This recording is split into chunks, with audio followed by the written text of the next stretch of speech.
lost 30 or 35. You're working on a project for 3, 4, 5 months, putting all this time, energy, and money into it. And when you walk away, you're the one writing the check. That hurts. Today on Time We Discuss, I have Dan Gomer with me. Dan, thanks for joining me today. Yeah, thank you. So you have a really interesting story. So you were originally a teacher.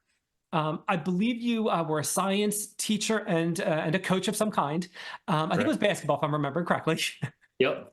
And then you essentially transitioned into the world of real estate. So I want to start with you as a teacher, because I know, some people, they think going into teaching is very glorious. The summer's off, the nights and weekends, you're definitely free, and it might not necessarily be the case. So I want to kind of start with that, with education, what it was like being a teacher, and how your career then unfolded from that point.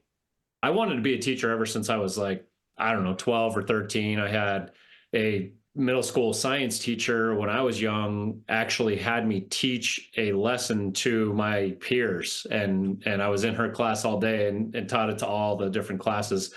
So for whatever reason, it was just something I was always passionate about.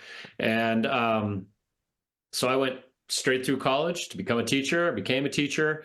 And there's aspects of it that I really like, and there's aspects of it that drove me away from it. I always tell people I love the art of teaching. I just hated the job. The politics. We were in a very tumultuous time in our district when I was teaching. This is also when the 2008 crash happened and all of that. And so we were on pay freezes. So I wasn't getting paid. I wasn't getting raises. Our board was kind of being dismantled. It was just a lot of pressure and stuff outside of what I thought was best for the kids, was constantly being like put on me. And so I'm the kind of person that I just, especially at that time in my life, I had a really hard time keeping my mouth shut about it. And so I was very vocal and very loud, and hey, if it's good for kids, I'm in. If it's not, I refuse to do it. And so, it just created a lot of anxiety within me and frustration and stress, and I couldn't pay my bills.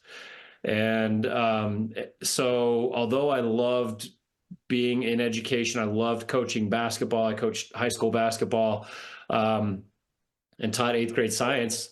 Although I loved the art of it, I realized that just the pressure of everything and not being able to pay my bills, it was out of whack, and it was time for a change. So I did it for 7 years. I did my time. How hard was it to walk away from that? Because like you said, it's something you always wanted to do since I think you said you were 12, and then finally going through and achieving this dream, and then ultimately having to walk away from it. Were things just like so bad, it was like, you know what? I'm happy to walk away from it. What was that like?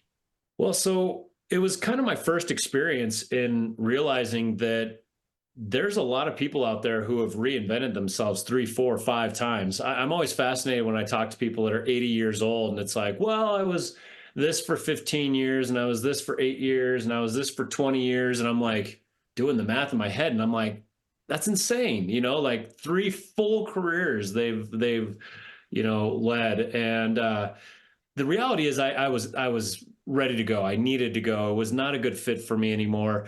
And it's kind of funny when I first left, my classroom was inside the school, right? I was in the inner room. I had my little prison cell window in my door, and I could look through my little slit, and then there was windows out across the little area there. So the only way that I could see outside was to look through my little window and like see a glimpse of outdoors. And so spent a lot of time inside, and then especially during the basketball season. So when I actually got out of education, and I was at that time doing fix and flips in real estate, I just thought it was the coolest thing ever that in the middle of the day, I was one of those people who got to drive around and be free, and I wasn't like locked in this room. And so when I left education, to be honest, I didn't really miss it. But I also knew that I would always come back to it, which is, what I'm doing now with the team that I'm running and having the opportunity to coach and lead, but do it on my own terms. So I always knew I would come back to it. I didn't know how, but I always knew I would come back to it at some point. I was just glad to be out of the institutionalized education system. Now, talk about the fix and flipping. What was that like? So you get into that. Are you a very handy person? Did you hire people? Did you have people working with you, like friends or family? What was that transition like? When I first started, I hired one other guy who was like a kind of do it all handyman kind of guy. And it was just me and him. And we did everything pretty much, the two of us. So I learned a ton. I was already pretty handy before that. I'd framed houses, I built decks and fences, all through college, and did it for about a year afterwards, finished basements. So I was pretty handy for the most part. But then you start diving into things like all the plumbing and electrical and all the other systems in the house. And so I learned a lot, in those first few years. And then eventually I got to a point where I started hiring out um, more of the project, bring in the plumber, bring in the electrician, bring in the framer, bring in instead of doing it myself. And then eventually I got to the point where I was hiring general contractors to manage the entire project for me. So you started out doing that with the fixing, the flipping. Are you still doing that? Are you just buying more and flipping more? What are you doing now? How has that changed? Yeah, so so I did that for about 4 years. My first year I was unlicensed, then I got my real estate license, and continued to do that for a couple more years. I eventually got to the point. See, the thing with fix and flips is um, doing it full time as a small time investor is really, really difficult. So buying a project where the time frame doesn't really matter all that much, and like your livelihood isn't based on this property selling or making a big profit or whatever, that's totally different than doing it for a living. And I was new at it, so I didn't have the systems and processes in place. I didn't have the bankroll that I needed. I didn't have the timetables that I needed to really be able to make it work. And so ultimately, it wasn't very successful, to be totally honest. I ended up losing over the course of 4 years between living expenses and everything else. I was in the hole pretty big after 4 years. And so at that point, I decided that it was better for me to just help other people buy and sell homes and just be a traditional real estate agent and leverage my license that way. Less uh, exposure, right? Less opportunity to go out of business, right? More opportunity to make money. I could leverage myself better, leverage my time better. I could create more of a real business around it. It's really difficult. I have a partner who does the fix and flip investing stuff full time. They're very savvy. They really know what they're doing. They've got the systems in place. They've got, all the pieces that they need. So it works for them. But you almost have to be in that position in order to make it work if you're going to be doing it full time, or you're doing it kind of as a hobby, a side gig.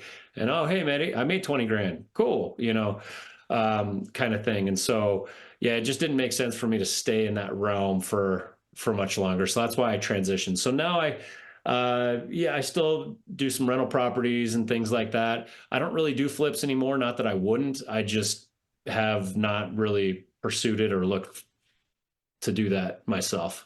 I'm glad you talked about losing money doing the fixing and flipping, because I remember, if you've seen my other episodes or listened to my other episodes, one thing that I like to say is I'm a child of the 90s. I grew up in the 90s for the most part. I remember the infomercials for various things, and one of them was property buying, selling, flipping, fixing, that sort of thing. Right. And the way they present it, it's like anyone can do it, and you're going to have huge success if you do it. A little disclaimer at the bottom, like, these results are not typical. They're not typical.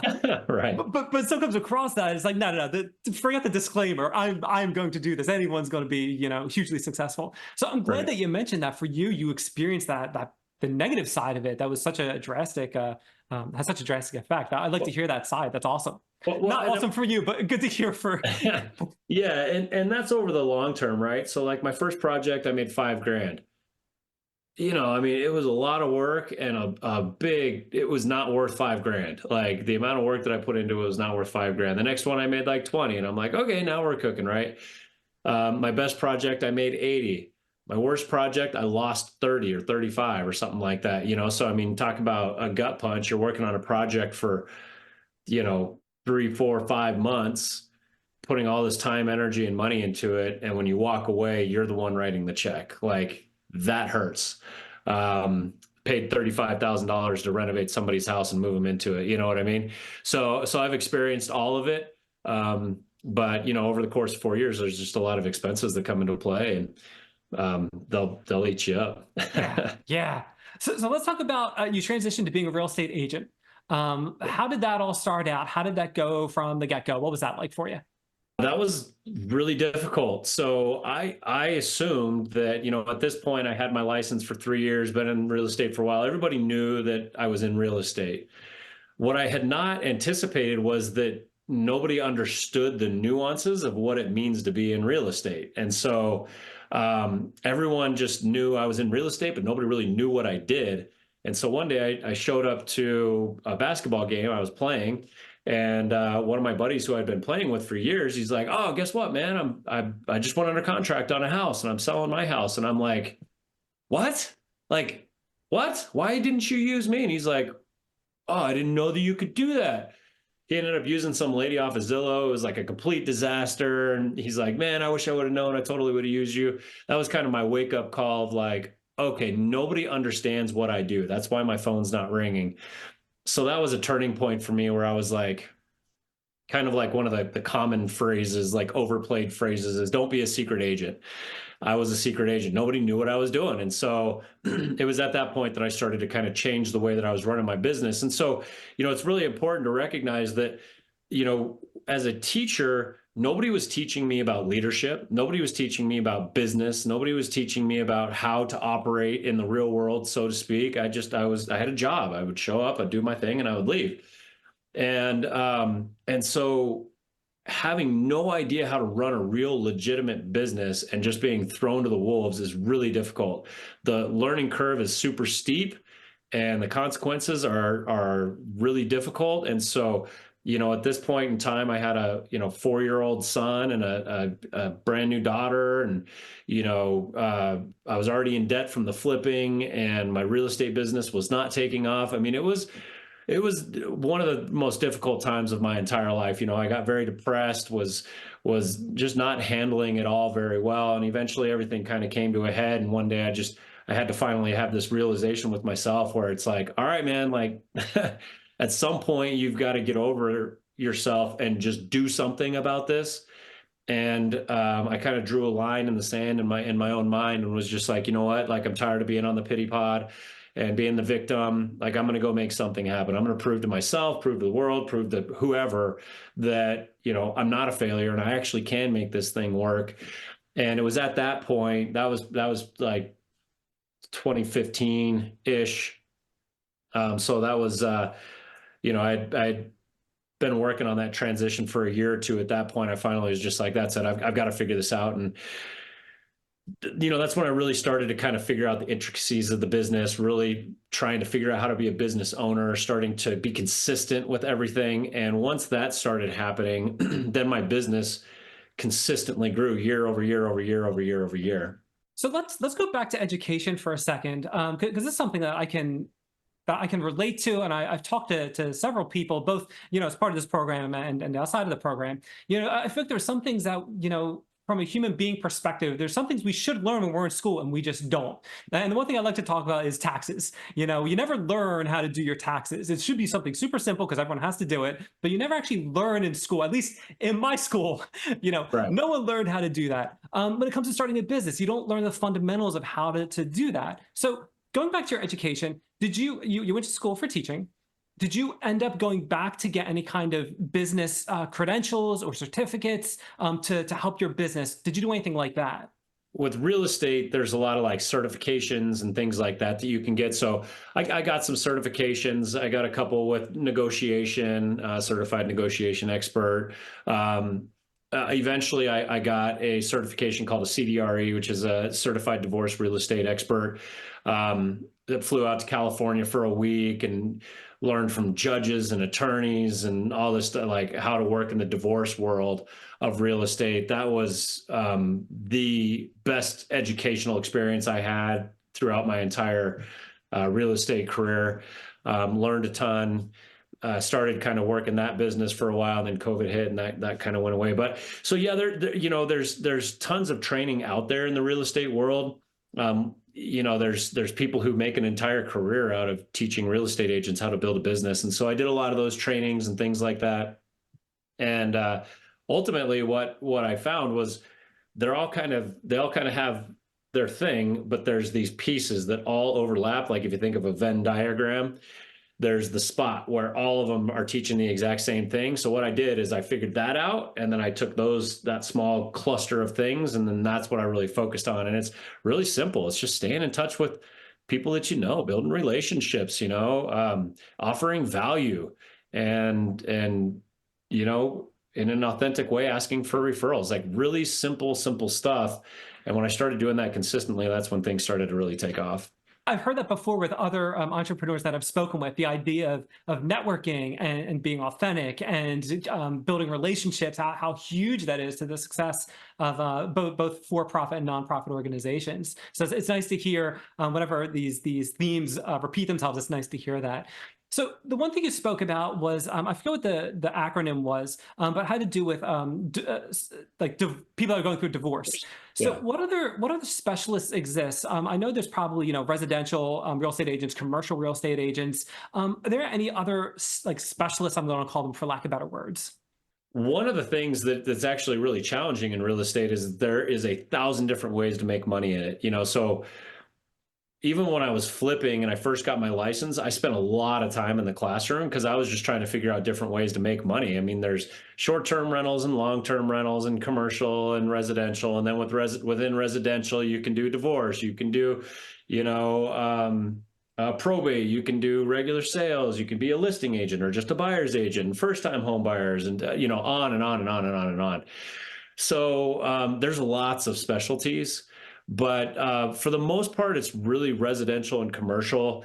Maybe land, you could kind of separate out land as its own little entity. But a lot of times that will fall into either residential or commercial anyway. But yeah, I mean, you could go on and on with all the different like little specialties within it, luxury and, like I said, a listing specialist or a buyer specialist, or all of these things, right? Then there's lead gen tools, and do you do online leads, or do you buy your leads, or do you do this or do that? So it can actually be very overwhelming Okay. with all the different components of it. So one of the things that I do with my team now, and I've got 29 agents on my team, is I talk with them. I really try to make it clear that if we do all of the things, we do all of the things really crappy.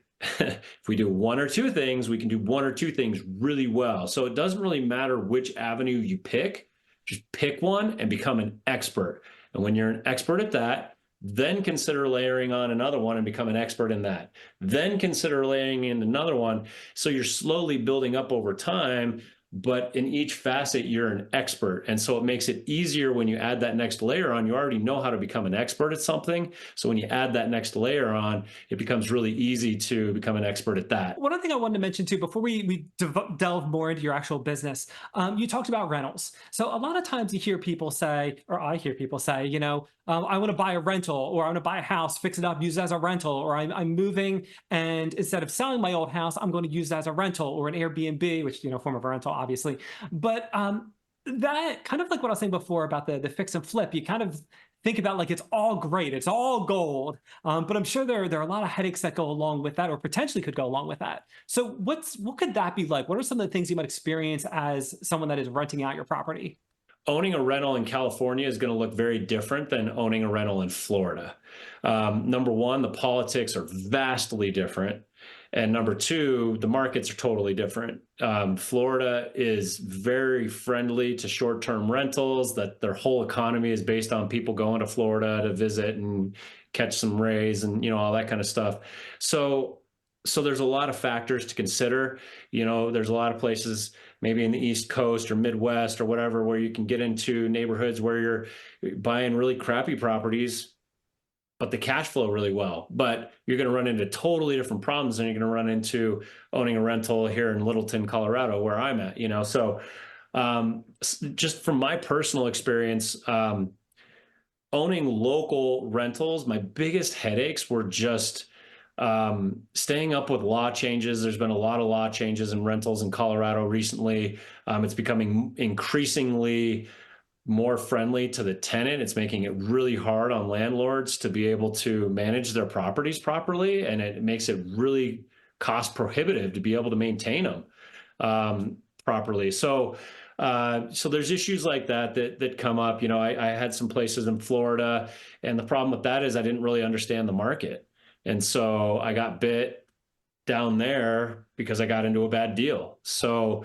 it kind of just depends on what you're doing. But at the same time, if you know what you're doing, then it can be very lucrative. So the reason that I had properties in Florida was because I knew that Colorado was not a cash flow state, or Denver was not a cash flow state. It's an appreciation state. So properties appreciate really well, but your cash flow is not going to be great. So if you can just kind of cover your monthly bills and you hold on to it for 3 years, it's going to be great. So that's kind of what I did, is I packaged up the deals that I bought here, sold them, took that, and then bought a place in Florida. So the appreciation really helped generate additional income. So it's just kind of, you got to know your market, know your intention, and why that's important. Is it cash flow? Is it appreciation? Are you looking for a short-term kind of thing? Are you looking more long-term? Is this your kid's graduation fund, or is this you're looking to just do a in certain markets, and in Denver, this was a great play at one point, not anymore, was to buy something, slightly renovate it, get it rent ready, rent it out for 2 years, then do a full renovation on it, and then sell it. You could make a killing doing that. And there's still markets throughout the country where you can do stuff like that. So that's more of a kind of mid-range, short, long-term kind of thing. So once again, 1,000 different ways to make money. It all comes down, ultimately, here's what it comes down to. What do you want? What are you trying to create? It might even be, hey, my relationship's going to hell and I just want to have a backup plan. Like, what do you want, right? That's going to determine what makes a good investment property. That's awesome. I love all those things that you mentioned, because like that, sometimes when people are thinking about buying a property, it seems like, well, this is what I can do, without necessarily thinking about all the intricate details that go along with it. Like you're talking about cash flow state versus the one appreciation or whatever. So it's good to hear what you're saying and get people to think about, if they're going to do this, you might want to think about some of these other things as well. One other thing that I'll say that I love talking about is house hacking. One form of house hacking, that's kind of an overused term, but one form of house hacking that's really good for anybody who is a new investor, who just wants to build a portfolio. Buy a primary residence, renovate it while you live in it, live there for a few years. Theoretically, you're making more money 5 years down the line or whatever, and either pull cash out of it for your down payment, or you have a new down payment saved up or whatever. Keep that original property, go buy another new primary residence and live in that one and renovate it, and then do the same thing over and over and over. Now, all of a sudden, you've got 3, 4, 5 properties that have super low interest rates because you bought them as primary residences years ago, and eventually you'll start paying those off, and you'll have a nice little, nest egg sitting there eventually. That's beautiful. That's something good to think about. Yeah. So Dan, let's talk about your business again. So you became a real estate agent, and then you became an expert in one area, then another area. You continued to grow. Let's talk about your business as it is now. Let's talk about your day to day for you right now. I'm wearing a lot of hats right now. I've got a 13-year-old and a 10-year-old. I coach my son's basketball team, who's 13. I'm a team lead. I'm trying to grow the team. And at the same time, I'm still selling houses and, networking and kind of marketing for that. I'm very grateful that I'm in a position now that I've been doing this long enough, and I've been doing marketing with my friends and family and sphere for so long that they kind of know who I am, and they come to me when they're ready, and I'm very grateful for that. So I don't spend as much time or money on that marketing. It's more marketing the team now. But so yeah, my day, I do a lot of stuff like this. I talk a lot and I listen a lot. I just have a lot of conversations with people in different forms. I could be coaching, talking with the team, running a meeting, doing a podcast, meeting someone face to face, maybe a potential new team member, or somebody wants to buy a house. Yesterday, I was showing some houses, setting up listings. So it's really a wide array of things that I do. But at the end of the day, really what I do is I talk to people. Dan, answer this question for me. I like to ask this sometimes. So fill in the blank here. If a person doesn't like to do blank, then going into real estate is not for them. People. If you don't like people, or if you don't like talking to people or connecting with people, it's going to be a tough go. Commercial's a little bit different. Commercial's a little bit more math and like, do the numbers work? And it's less relationship based. But yeah, if you're not interested in building relationships with people, it's going to be a tough go. That's really, really good to know. Dan, whenever I'm speaking with someone, I do like to give the person opportunity to talk about a cause they believe in, a project they're working on, more of their business. So if there's something you'd like to discuss, I'm happy to open the floor up to you to discuss. Going back to what we had talked about before with education, that's what I love to do. I love helping other. I would rather see somebody on my team sell 10 or 15 houses than me sell one. Like that I love that a lot more. I like to see other people grow and build. And so that's why I'm super excited about what we're building now, because I have, 29 agents on the team now, and we work very cohesively, and we have a great culture. And I love doing all of that. And I've recently started a project where, so going back to the question that you just asked, like, if you don't have this, then you wouldn't make a good real estate agent. Well, ever since I've been in real estate, people have told me teachers make really good real estate agents. And I'm like, okay, I never really understood why, but I heard it over and over and over again from different people. And this was just a couple of weeks ago. I had one of those waking dreams, and I was like, oh, I figured it out. I know why teachers make great real estate agents. It's because teachers get thrown to the wolves. Like my very first day teaching was in an inner city school. There was, a vast majority of the kids spoke both Spanish and English. I didn't speak any Spanish. There was about 15, 20 kids who didn't speak any English. I was 24 years old. I had no idea what I was doing. They handed me a 3-ring binder and they said, here's your curriculum. See you later. And I had to figure it out. And so teachers are exceptionally resourceful and resilient, and they're problem solvers, and they're people, and they lead with their heart. And so generally speaking, nobody becomes a teacher because they want money, right? They lead with their heart. That's why they do it. So anyway, so I've recently started a project where I'm just reaching out to former teachers that are now in real estate, just opening up conversations with them. And it has been so much fun. I hate cold calling. I hate it. I said I would never do it again. And I'm actually enjoying it again. And so, we're specifically looking to grow with teachers because they're a great fit for what we're doing as a team.